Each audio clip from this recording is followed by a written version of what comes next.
Maul defends Drake against the new ghostwriting allegations. Drake definitely writes his even with this new reference track that leaked. But the verse, the actual lyrics in the verse is Drake. If you listen to the album, I don't hear Vori referencing any of Drake's verse. He clearly came up with cadences and came up with certain stuff, but I kind of don't care. That's right. On a recent episode of the Rory and Maul podcast, Maul decided to defend Drake yet again and say that some of those reference tracks leaking are not a big deal.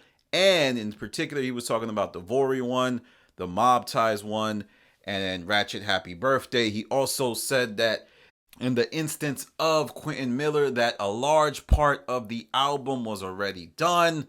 So, what do we do with this? I mean, a lot of people feel like Maul has been defending Drake very hard. He's even garnered criticisms from Royce da 5'9", who feels like, he was acting out of character.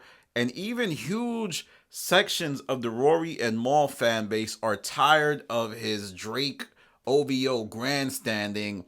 And I'm starting to wonder if this will lead to any type of backlash, because yes, a lot of people are out there hating Drake, but I don't get the sense that people are not listening to podcasters because they support Drake, right? Because Academics supports Drake. I don't think anyone is like, I'm not listening to Academics no more because he supports Drake. In the instance of Maul, I think this whole situation has largely left the podcast in a better place. I think people are tuning in just to hate Maul for liking Drake. And I think it's led to a huge bag for the Rory and Maul podcast. I feel like their profile has increased.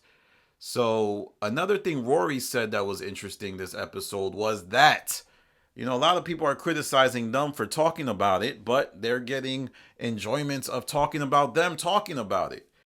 This whole Drake Kendrick Lamar thing is it's very crazy. The tides have turned, and any type of support of Drake is seen as glazing. Like, you see the comments, like, you could just, it's almost like there's some type of new initiative across all comment sections to just bash any type of pro Drake stance. But we'll have to see what this means. Like I said before, there's people on the Rory and Maul subreddit saying that Maul is ruining the podcast. He can't make it. He's not making it listenable. I can't watch it no more. It's tough.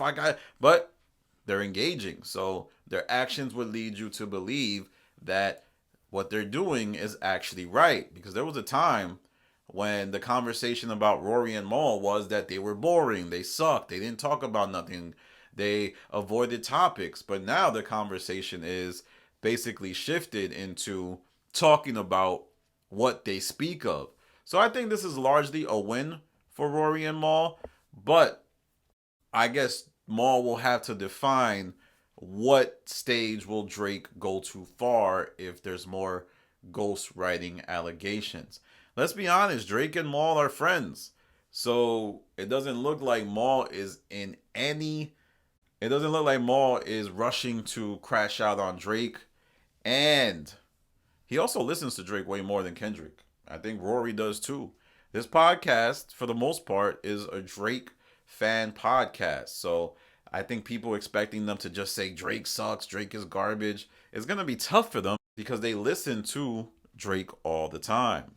Well, that's my video for now. Let me know what you think about Maul's newest defense of Drake. Do you feel like he was copping pleas? Do you feel like there's more to come? What do you think the backlash of the fans will be? Because the fans are talking like they're done with the show. But I don't get the sense they're done with the show. They just want to react to the love Maul is showing Drake. All right, y'all. Follow me on Instagram, The Stop TV. Follow me on Twitter, The Stop TV. This is Danny from The Stop. Peace.